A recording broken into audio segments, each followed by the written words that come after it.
আজকে আমি চাল কুমড়ার পাতা ভেজে দেখাবো। এই চাল কুমড়ার পাতা বর্ষা সিজনে কম বেশি সবার বাড়িতে হয়, আর সবাই এটা ভাজা খেতে খুবই ভালোবাসে।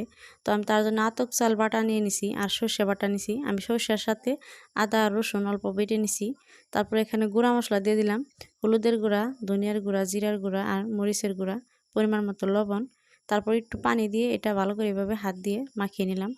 তো আমি এটা মাখো মাখো করে রেখে দিলাম। তারপরে এখানে আমি পাতাগুলো ভালো করে পরিষ্কার করে ধুয়ে বোটাটা এভাবে ছিঁড়ে হাত দিয়ে অল্প এভাবে ডলা দিয়ে নিব, যাতে এটার যেটা হুং থাকে এটা ভেঙে যায়।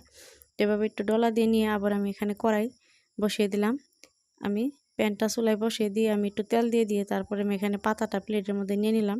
তারপর এটা আমি এভাবে ভিতরে প্রথমে এভাবে লাগিয়ে দিব। তো এটা ভালো করে ভিতর সাইড লাগিয়ে আবার আমি এটা বাহিরে ওইভাবে আমি লাগিয়ে দিব। এভাবে ভিতরে বাহিরে ভালোভাবে এটা এই সরষা বাটা আর চাল বাটাটা লাগিয়ে দিব। আপনারা কিন্তু সরষার পরিবর্তে ডালটাও বেটে দিতে পারেন, ডালটা দিলেও কিন্তু খেতে ভালোই লাগে। আমার কাছে কিন্তু সরষাটাই বেশি ভালো লাগে খেতে। তো আমি এইভাবে লাগিয়ে এটা তেলে দিয়ে দিলাম। আরও একটা আমি এভাবে সেম প্রসেসে লাগিয়ে নিলাম। এটা ভিতরে বাহিরে আমি এটা ভালোভাবে এভাবে লাগিয়ে দিব। তারপর আমি এটাও দিয়ে দিলাম। সব কয়টা আমি এভাবে সেম প্রসেসে দিয়ে দিব।